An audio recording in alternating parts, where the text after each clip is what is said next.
The worst part of my graduation photo wasn't my face. It was the row behind me. 3 empty chairs, front section, reserved, white cards still taped neatly to the backs. Mom, Dad, Ethan. My parents had promised they would be there. My brother had promised too. And when the ceremony started, those 3 seats stayed empty long enough that people around me stopped pretending not to notice. Then, my phone lit up. A family brunch photo, champagne glasses, my brother, in the center. My mother's caption, "So proud of our boy today, big milestone." I stared at the screen, then at the stage, then at the 3 empty chairs. And in that moment, before my name was called, I understood something. I should have understood years earlier. They had not forgotten. They had chosen. What they didn't know was that someone else had chosen me too, and he arrived before they did. The morning of my graduation began in silence. Not sad silence, structured silence. The kind that exists in hotel rooms before something important, when every object feels temporary and over-deliberate. The iron on the dresser, the cheap framed landscape over the bed, the coffee maker, with its powdered creamer packets, no one over 30 actually wants. I was awake before the alarm, 4:52 a.m., still dark outside. The city beyond the curtains held that strange blue-black color that only exists in the hour, before morning decides what it's going to be. My cap and gown hung from the closet door. Black fabric, pressed the night before. My doctoral hood draped carefully over the chair by the desk. Folded, so the velvet would sit right when it came time. I sat on the edge of the bed and looked at it for a while. Not because I felt overwhelmed, because I felt still. That's what people don't tell you about very long effort. When the day finally comes, it doesn't always feel triumphant. Sometimes it feels quiet, like your body has not yet caught up to the fact that the thing you have lived toward is no longer ahead of you. My phone buzzed once on the nightstand. A text from my mother. "We're on schedule. Don't worry. Big day." 4:58 a.m. I read it twice, then set the phone face down again. 3 seats, front row, university guest section, reserved under my name.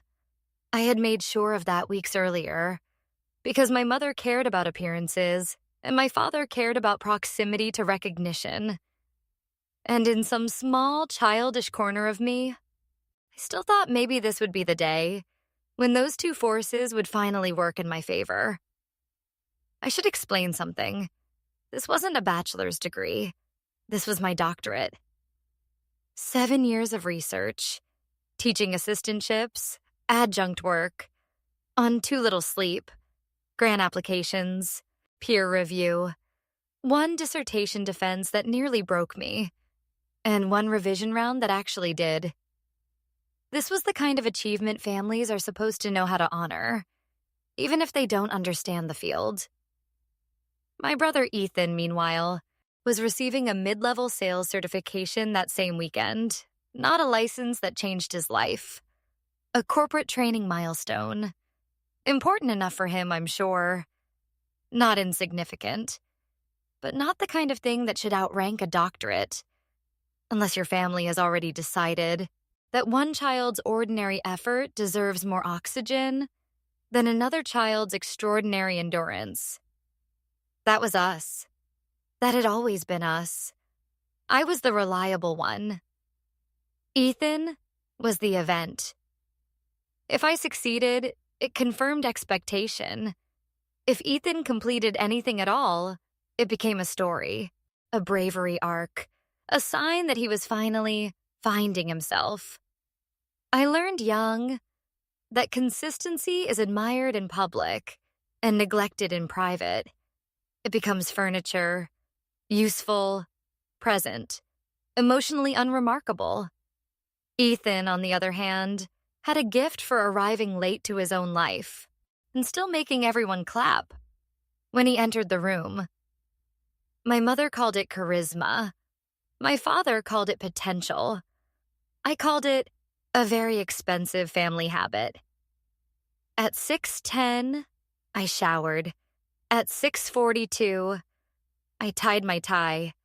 At 7:03, I stood by the window in my shirt sleeves and watched a city bus kneel at the curb outside the hotel. People stepped off, one by one.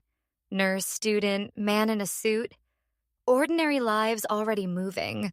Mine felt suspended. My phone buzzed again.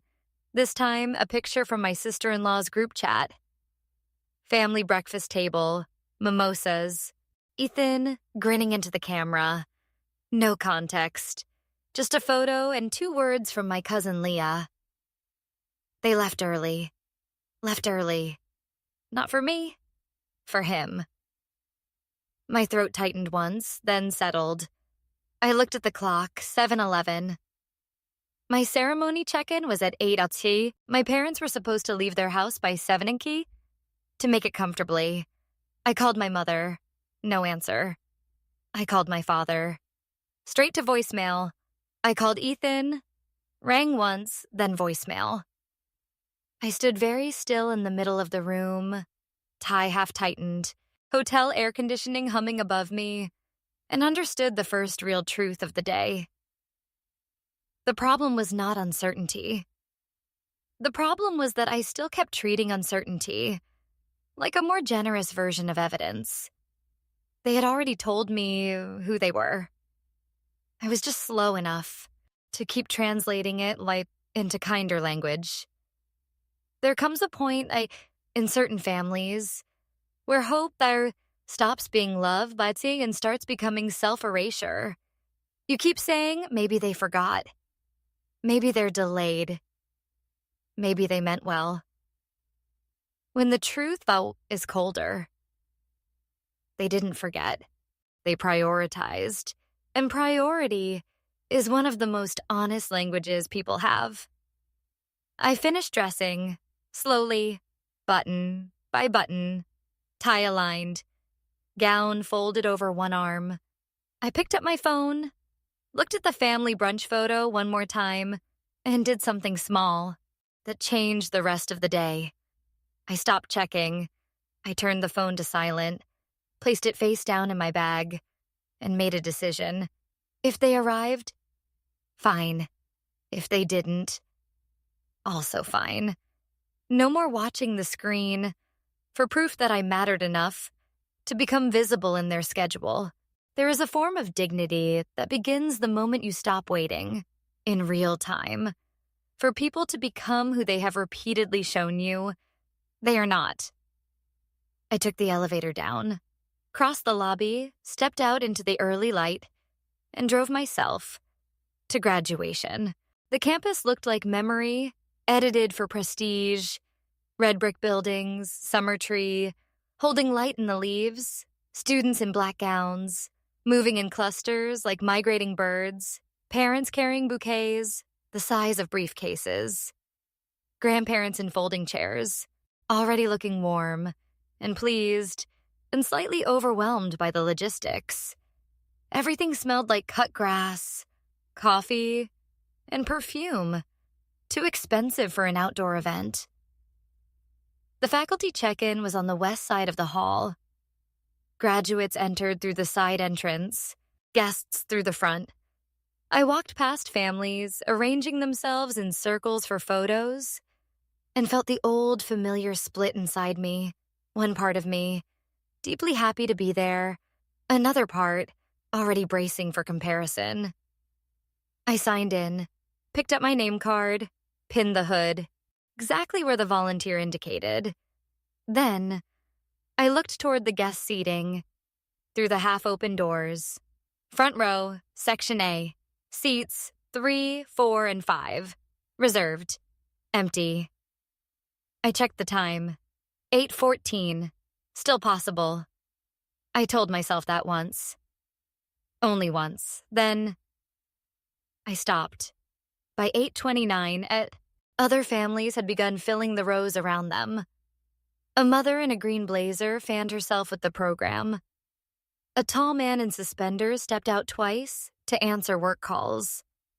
An older couple unwrapped hard candy as if they had been attending graduations for 40 years and knew exactly how long ceremonial pride could last before blood sugar became more urgent. The 3 seats stayed empty. At 8:37, I felt my bag vibrate against my leg. I ignored it. At 8:41, again, still ignored it. At 8:46, one of the administrative assistants, a woman named Marisol, touched my arm lightly and asked if I wanted her to release the reserved chairs. No, I said. Then, after a beat, not yet. She gave me the kind look people in academia develop when they have spent years watching brilliant young adults discover that intellectual excellence does not protect them from ordinary human disappointment. All right, she said softly. There are humiliations you can prepare for. Then, there are humiliations that arrived in logistics. 3 empty chairs in the front row are a logistical humiliation. Visible, countable, too mundane to dramatize, too obvious to ignore. By 8:52, one of the students beside me, Mia, looked at the empty seats, then at me, then away again, with such careful politeness, it almost broke me. The ceremony began at 9 o'clock sharp. Music, standing, processional, faculty robes moving like dark waves under stage lighting. The president's welcome. A donor mentioned twice. A diversity statement read too quickly. All the machinery of institutional recognition clicking into place, while the one private recognition I had wanted sat there in 3 untouched chairs. At 9:17, my bag buzzed again, this time against my shin. I pulled the phone out. One glance, family group text. My mother had posted a picture, Ethan, in the center of a white tablecloth brunch, champagne flute raised, my father beside him, my mother leaning in. Caption, proud morning for our boy, big milestone, so happy we could all be here. There were 2 things wrong with that sentence. The first was obvious. The second was more painful. Not, we wish we could be in 2 places. Not trying to make both work. Not we're rushing over after. No, so happy we could all be here. All. As if my absence from their table had been easier to imagine than theirs from mine. As if the family had already been reassembled around a simpler center. I stared at the image, long enough for it to blur. Then, I locked the screen, slipped the phone back into the bag, and felt something inside me go very cold. Not wounded, clean. This is important. People think emotional turning points feel dramatic. They often don't. Often. They feel like the exact moment your body stops spending energy. Translating, that was mine. 3 empty chairs behind me, my family, at brunch for Ethan, and the clear knowledge that no excuse they might later offer would be more honest than this photo already was. I faced forward. The dean kept speaking. Someone 2 rows ahead of me was crying quietly, for reasons that were probably beautiful. A toddler somewhere laughed at the wrong moment. Life, infuriatingly, remained detailed. And I made my choice. No more calls, no more texts, no confrontation before the ceremony, no giving them one more chance to narrate themselves into innocence before the evidence, Terry, had fully ripened. Calculated silence. That's what it became. Not punishment, preservation. By the time my name was called, I had already stopped looking toward the front row. That was its own kind of mercy. You cannot cross the stage well if part of your body is still turned toward an empty seat. I walked, accepted the hood, shook the president's hand, held the smile the photographer needed, and somewhere inside all of it, a second story began overlaying the first. Not the ceremony, the history. Because once a present wound becomes sharp enough, memory stops arriving as nostalgia and starts arriving as evidence. I remembered third grade awards day, my perfect attendance certificate, folded into my backpack. Because Ethan had scored the winning goal, and the family dinner became about real confidence. I remembered high school, national merit finalist. My mother kissed my forehead, posted nothing, then spent the next week helping Ethan write an appeal letter for a placement exam he hadn't studied for. I remembered college acceptance season, my full scholarship letter, placed unopened on the counter, because my father wanted everyone together, only for Ethan to announce an entry-level retail job first and command the emotional center of the room, because he had finally found something practical. That was the family script. My achievements were expected.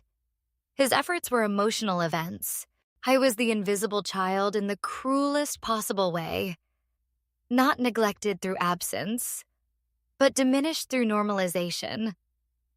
Do well often enough, and some families stop experiencing your success as a gift. They begin experiencing it as atmospheric, useful, predictable, not worthy of disruption. Ethan, by contrast, made people feel things. Worry, hope, relief, triumph. When he met a baseline, he had a way of making ordinary competence look heroic because he reached it in such scenic, delayed fashion. By my second year of doctoral work, I understood something. Reliability is often loved privately and neglected publicly. It keeps households functioning. It solves problems, but it does not always get celebrated, especially not in families that need one child to remain the stable floor under everyone else's volatility. That was me. I was the call they made when insurance forms didn't make sense, when hospital language got confusing, when Ethan forgot to renew something crucial. I was infrastructure.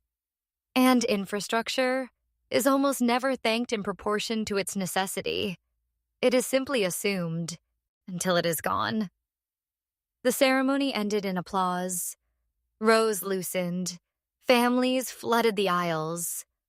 Around me, students dissolved into their people, and I stood near the faculty exit, watching my own front row remain empty, all the way to the end. That was when Marisol came back. "Someone is here for you," she said. I almost said, "My family finally made it?" But the look on her face stopped me. "Who?" I asked.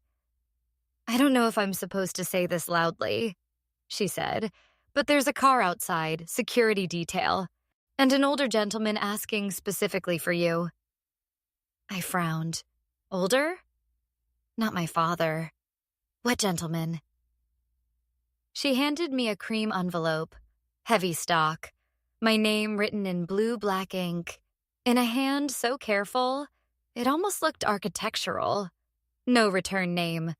Just for Dr. Julian Mercer. Please before you leave. My stomach tightened. Not with fear, with pattern disruption. Because on a day that had already clarified one system of belonging, another was suddenly arriving, from outside the map entirely. "I didn't tell anyone else to come," I said. Marisol gave a tiny shrug. He said, "Because if it would have ended when I was that keep and some older people and ask I had not, I regret too men persist." All of those assumptions were wrong. The trust was never designed to reward dependency, proximity, or family theater. It was designed to transfer stewardship to the first descendant who demonstrated independent excellence, without leaning on inherited leverage. I stared at that sentence, then at the sealed document beneath it, then back to the page. That person is you. For a second, the whole campus seemed to lose sound. The trust was real. The conditions were real. And if this letter was real, then my family had spent decades orienting themselves emotionally around an inheritance structure they did not understand. A structure that had never, not once, favored performance. Only proof. Nathaniel's note ended simply, "If you wish to accept the conversation, come to the car. If not, burn this and live as you already know how." That too would tell me enough. I folded the letter once. My graduation hood hung over my arm like evidence from a different life. And then, from the parking lot entrance, I saw them. My parents, my brother, hurrying, too late. My mother in pale blue, clutching her phone. My father, already assembling seriousness on his face. Ethan, in his brunch jacket, still wearing the certification lanyard, as though to remind the day it had belonged to him too. They had arrived expecting one thing: excuses. What they walked into instead was the beginning of a transfer they had assumed for years would one day turn toward them. They saw the car, the suits, me holding the letter, and I watched in real time as their understanding of the day broke open. My mother reached me first. Of course she did. People who curate family optics move fast when optics destabilize. "Julian," she said, breathless enough to look sincere. Traffic was impossible, and Ethan's brunch ran over. And I raised one hand. Not aggressively, just enough. She stopped. That surprised her. My father came up behind her, with the expression he used when he believed authority could still be restored through posture alone. "Who is that?" he asked, glancing toward the car. No congratulations, no "we're sorry," no mention of the fact that my entire ceremony had already ended. Just, "Who is that?" That told me all I needed to know. Ethan looked from me to the security detail and tried a grin that died halfway up his face. "What's going on?" I looked at him for a long second, then at the brunch lanyard, still hanging from his neck, then back at my mother's carefully distressed expression, and I said the most accurate thing available. "You tell me." She blinked. "We came as soon as we could." No, I thought. You came as soon as you believed there might now be something worth arriving for. Because people who truly regret missing something walk into the aftermath with shame first, curiosity second. My family had arrived in the opposite order. Nathaniel's driver opened the rear passenger door. Simply, a signal. One of the men in suits glanced at me, but did not speak. My father noticed that, and his own face tightened in a way I recognized from every bank office and legal waiting room I had ever seen him enter. Institutions always made him more obedient than he liked. "Julian," he said, "lower now. We should talk privately before you, whatever this is." Whatever this is, as if reality had inconvenienced him by refusing to arrive in familiar packaging. I held up the letter. "This is from Nathaniel Vale." No one moved. Then, my mother's face changed. Just slightly. But enough. Ethan frowned. "Nathaniel who?" My father shot him a look, sharp enough to cut. My mother spoke first. "Why would he contact you?" Good question. Not because she wanted the answer, because her panic had outrun her manners. I unfolded the note, enough for them to see the stationery, but not read the contents. He said the trust was never meant to reward proximity, I said. I watched the words hit. My father went still. My mother lost color. Ethan looked between us in open confusion. "What trust?" he asked. No one answered him. That, perhaps, was the first honest thing my parents had done all day, because Ethan was not confused by accident. He was confused by design. The family myth had always been more useful when left vague. There is money somewhere. There will be something later. Stay close, stay proper, stay visible. No one had ever said the rules aloud, because vague inheritance produces better behavior than precise inheritance. People perform harder when they think the criteria might secretly favor whatever trait they currently believe they possess. My mother recovered first. That was her talent. Not resilience, recovery. A quick emotional pivot into whichever register might restore influence. "Julian," she said softly, "whatever this is, we're family. We handle things together." No, that sentence would have worked on me 2 years earlier. Maybe 1. Not now. Not after the empty chairs. Not after the brunch photo. Not after the line about our boy. I looked directly at her. "You were together," I said. "At brunch." Silence. She opened her mouth, closed it. My father stepped in. "We made a scheduling error." I almost smiled. Families like mine always become corporate in crisis. No one lies better than a parent trying to describe emotional betrayal as a logistics issue. Ethan took off the lanyard suddenly, as if realizing too late how bad it looked. "I didn't know," he said. I believed him, partly, in the family system sense.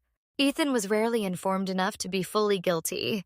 He was simply centered often enough that other people's exclusion became part of the landscape.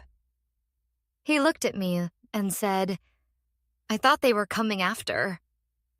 Ah, there it was, the hidden arrangement. My mother had likely told everyone. A different version. Nathaniel's second man stepped forward then, enough to remind everyone that time was now being kept by someone other than my family. My father noticed it too. "What exactly does the letter say?" he asked. And there, finally, was the naked center. Not concern for me, not regret, access to information. I folded the letter carefully. "It says enough. Julian, no." That single word traveled through all of them differently. For my father, insubordination. For my mother, abandonment. For Ethan, surprise. For me, structure. Nathaniel had offered me a choice. My family, meanwhile, had offered me only what they always offered. When control began to slip, late urgency, dressed as unity, I chose. I walked toward the car. My mother said my name once, sharp, public, as if maybe the old reflex would still work, if she hit it with the right tone. It didn't. I didn't turn around. Behind me, I could hear my father saying something low and fast. My mother, trying not to sound frightened. Ethan, asking again what trust they were talking about. Good, I thought. Let some things arrive late. For someone else. I slid into the back seat. Nathaniel Vale sat across from me, wearing a dark suit that looked like it had never once apologized for itself. He studied me for 1 second, then looked past me, at my family, standing outside the radius of control for the first time in decades. "Ah," he said softly. "They came when the weather changed." Then he nodded to the driver. The door closed, and we pulled away. Nathaniel did not waste language. That was the first thing I noticed, once the car was moving. No congratulations, no sentimental speech about destiny. He handed me the legal document. Let me read it in full. And waited. Trust name. Original date. Revisions. Conditions. Trigger language. Independent achievement threshold. Tied not to income. Not to public recognition. But to verified self-sustained success. Without parental capital or nepotistic placement. He had meant every word in the letter. The fund was substantial enough to alter a life. Not in the cartoonish sense, not yachts and tabloids, in the real sense. Institutional capital, long-range stability, stewardship, and all of it, but had bypassed the family assumptions entirely. I looked up from the document. They thought this was theirs. Nathaniel gave one dry nod. They thought proximity was qualification. Why didn't anyone tell the truth? Because the truth would have changed behavior too soon. That was brutally plausible. Families orbiting vague money become fascinating creatures. Every dinner invitation, every careful call to an aging relative begins to carry invisible arithmetic. And now, with 3 empty chairs behind me, I understood the deepest irony of all. The trust had been designed specifically against the exact family behaviors it had generated. You watched all of this? I asked. Enough. Why through other people? Because your family confuses access with influence. I wanted unpolluted reports. Unpolluted. What a perfect word for my parents. Not evil, not monstrous, polluting. Every fact entering the system altered slightly to preserve hierarchy. Nathaniel folded his hands over his cane. I wanted to know whether neglect would make you either desperate for their approval or hungry for revenge. Those are the 2 easiest ways to become unusable. I stared at him. That's a harsh test. It is an expensive trust. Fair. I looked back at the document. My name, in clean legal type, Dr. Julian Mercer, sole beneficiary and successor steward. I should have felt vindicated. Instead, what I felt first was exhaustion, because the story my family would tell later would be so tempting and so wrong. He was ignored, then rewarded. He suffered, then inherited. Justice. No, not that simple. The trust did not heal the empty chairs. It did not make the brunch disappear. Money can alter future logistics. It cannot parent the past. Nathaniel watched me read the same page twice. Good, he said. What? You're disappointed. That seems like a strange thing to praise. No, it means you still know what this cannot fix. That was the first moment I understood why he had bypassed everyone else. Not because I was smarter, because I could still tell the difference between relief and repair. We drove in silence for a few minutes. Finally, I asked the only question still pressing. Why today? He looked out the window. Because your degree matters. Because the trust required a final independent milestone. And because, he added, without turning back, your family was always going to reveal themselves most honestly, under the pressure of competing importance. He was right.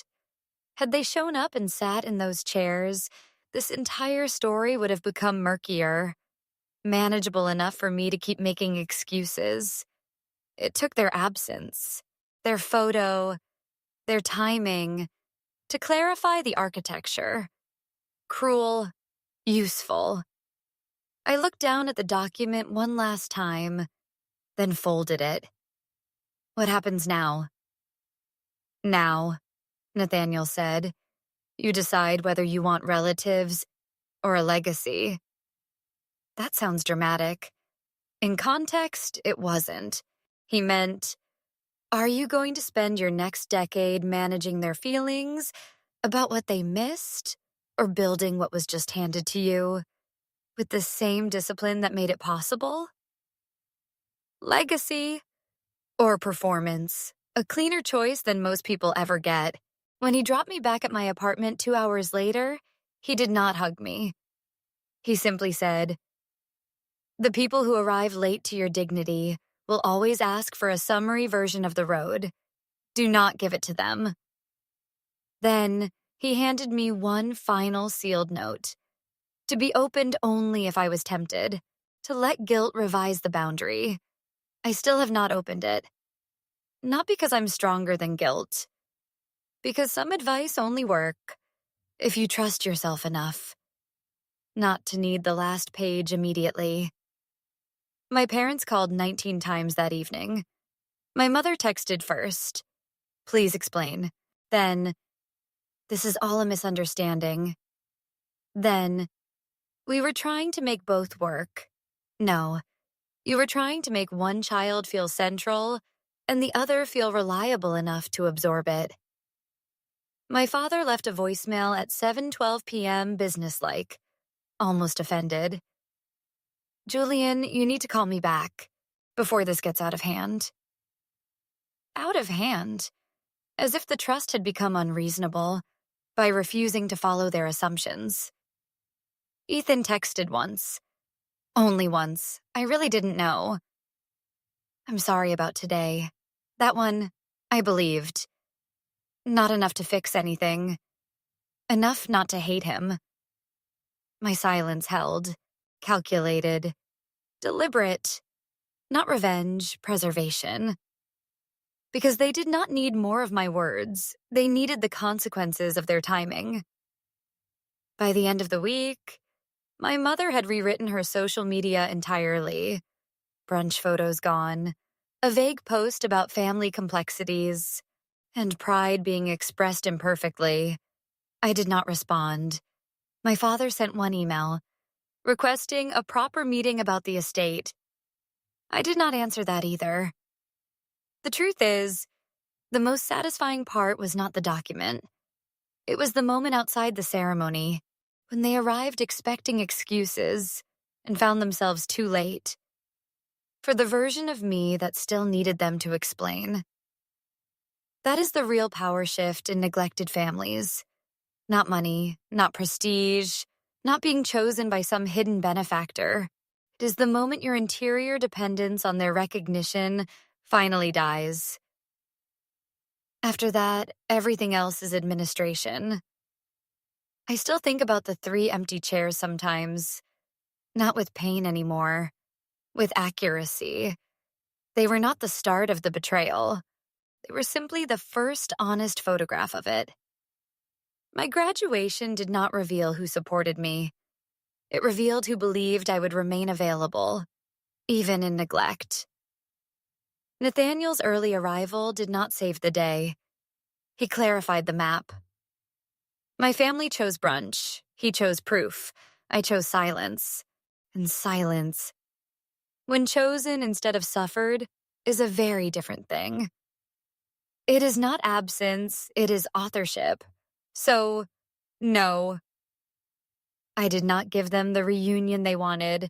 No tearful parking lot scene, no public forgiveness, no comforting line about family finding its way back.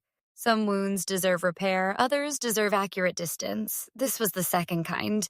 The trust will do what it was designed to do. I will do what I have already learned to do. Build carefully, choose deliberately, protect what is real. And when people arrive late to your worth, do not confuse their urgency with love. My parents missed my graduation for my brother. They arrived just in time to watch someone else choose me. And that was the first honest family picture of my life.